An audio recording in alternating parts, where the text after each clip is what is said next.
بسم اللہ الرحمن الرحیم۔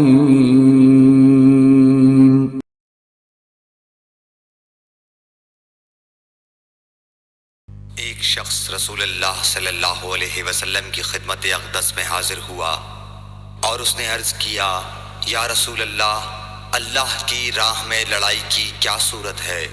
کیونکہ ہم میں سے کوئی غصے کی وجہ سے اور کوئی غیرت کی وجہ سے جنگ کرتا ہے۔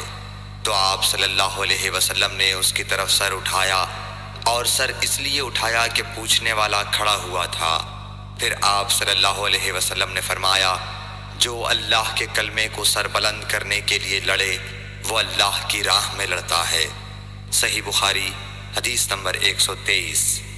رسول اللہ صلی اللہ علیہ وآلہ وسلم سے رمی کے وقت پوچھا جا رہا تھا تو ایک شخص نے عرض کیا، یا رسول اللہ، میں نے رمی سے قبل قربانی کر لی۔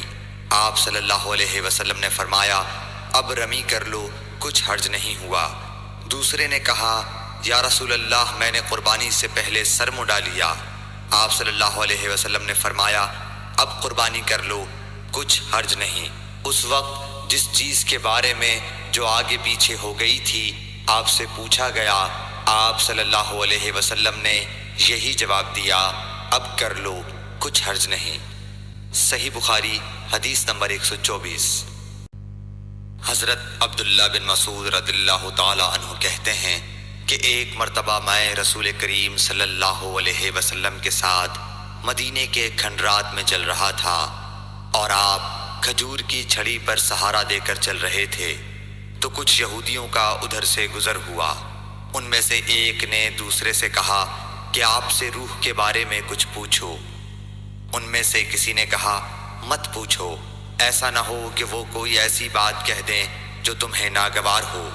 مگر ان میں سے بعض نے کہا کہ ہم ضرور پوچھیں گے۔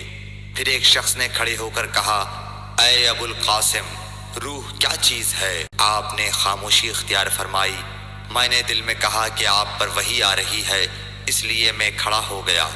جب آپ صلی اللہ علیہ وسلم سے وہ کیفیت دور ہو گئی تو آپ صلی اللہ علیہ وسلم نے قرآن کی یہ آیت جو اس وقت نازل ہوئی تھی تلاوت فرمائی، اے نبی، تم سے یہ لوگ روح کے بارے میں پوچھ رہے ہیں، کہہ دو کہ روح میرے رب کے حکم سے ہے، اور تمہیں علم کا بہت تھوڑا حصہ دیا گیا ہے، اس لیے تم روح کی حقیقت نہیں سمجھ سکتے۔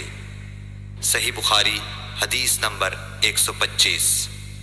رسول اللہ صلی اللہ علیہ وآلہ وسلم نے ارشاد فرمایا کہ اے عائشہ، اگر تیری قوم دور جاہلیت کے ساتھ قریب نہ ہوتی بلکہ پرانی ہو گئی ہوتی، ابن زبیر نے کہا یعنی زمانہ کفر کے ساتھ قریب نہ ہوتی، تو میں کعبے کو توڑ دیتا اور اس کے لیے 2 دروازے بنا دیتا، ایک دروازے سے لوگ داخل ہوتے اور دوسرے دروازے سے باہر نکلتے۔